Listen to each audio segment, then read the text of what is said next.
কবিতা দ্বিতীয় সংসার, কলমে জয় গোস্বামী।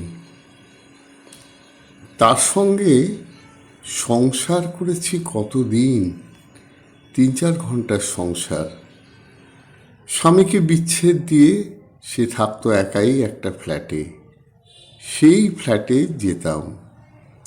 কলেজে অফ ডে কবে সে জানাতো ফোনে। তার ফোন মানে আসতে বলা।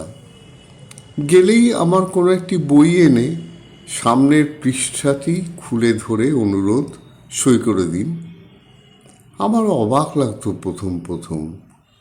বলেছি, কিনলেন কেন? আমি তো দিতাম। তার উত্তর, আমার ইচ্ছে আমি কিনেছি, আপনি বাধা দেয়ার কে? পরক্ষণে গলা পাল্টে, দিন না বাবা, একটু সই করে। হ্যাঁ, আমরা পরস্পরকে আপনিই বলতাম, সারাক্ষণ আপনি। শুধু ওই সময়টুকু তুমিই হয়ে যেতাম দুজন। যে সময় ঝড় হতো, ঝড়ের সময় তুমি। ঝড় বাদল শেষে আমাকে শয্যায় রেখে মেঝেতে লুটোনো চুড়িদার তুলে নিয়ে স্টেয়ে যেত স্নান ঘরে। বেরিয়ে জিজ্ঞেস করতো, চা খাবেন না কফি? ততক্ষণে পোশাক বদল করেছে সে। বলতাম, কফি করুন। আবার আপনিতে ফিরে যাওয়া। কফি শেষ হলে বলতো, ভাত চাপিয়েছি, সঙ্গে সাদা আলুর তরকারি, লঙ্কা দিয়ে। ডাল আছে, খেতে বসলে মাছ ভেজে দেব। তাড়াতাড়ি স্নান ছেড়ে আসুন।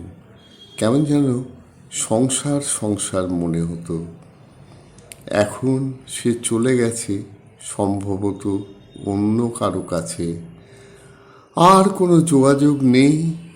তবু এখনো যেন মনে মনে শুনতে পাই, শুনি দ্রুত নিঃশ্বাসের ফাঁকে চাপা স্বরে বলে যাওয়া তার, দাও এবার। আমিও তো উল্কা ঢেলে দিতাম তক্ষুনি। একদিন বলেছিল, রোজই তো দুপুরে এসে সন্ধেবেলা বাড়ি ফিরে যান। একটা পুরো রাত্রিরও তো আমাকে দিলেন না আপনি আজও। বলেছিল, আমার কি ইচ্ছে করে জানেন? আপনার কাঁধে মাথা রেখে বৃষ্টির আওয়াজ শুনবো শুয়ে অন্ধকার ঘরে, বিদ্যুৎ চমকাবে জানলায়। বলেছিল, থাকবেন আমার সঙ্গে এই ফ্ল্যাটে? বলুন, থাকবেন? মাইনের টাকা আপনি সবটাই বাড়িতে দেবেন, তাতে আমার কোনো অসুবিধে হবে না। আমার কলেজের চাকরি আছে, দুজনে চলে যাবে। ঠিক বলেছিল। আমারই সাহস হয়নি, পিছিয়ে এসেছিলাম আমি। তারপরই তো চলে গেল।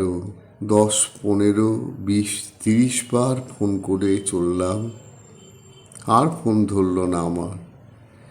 চিঠি লিখলাম কত, একটারও উত্তর এলো না। 5 বছর কেটে গেছে, আরও যাবে 5-10 বছর।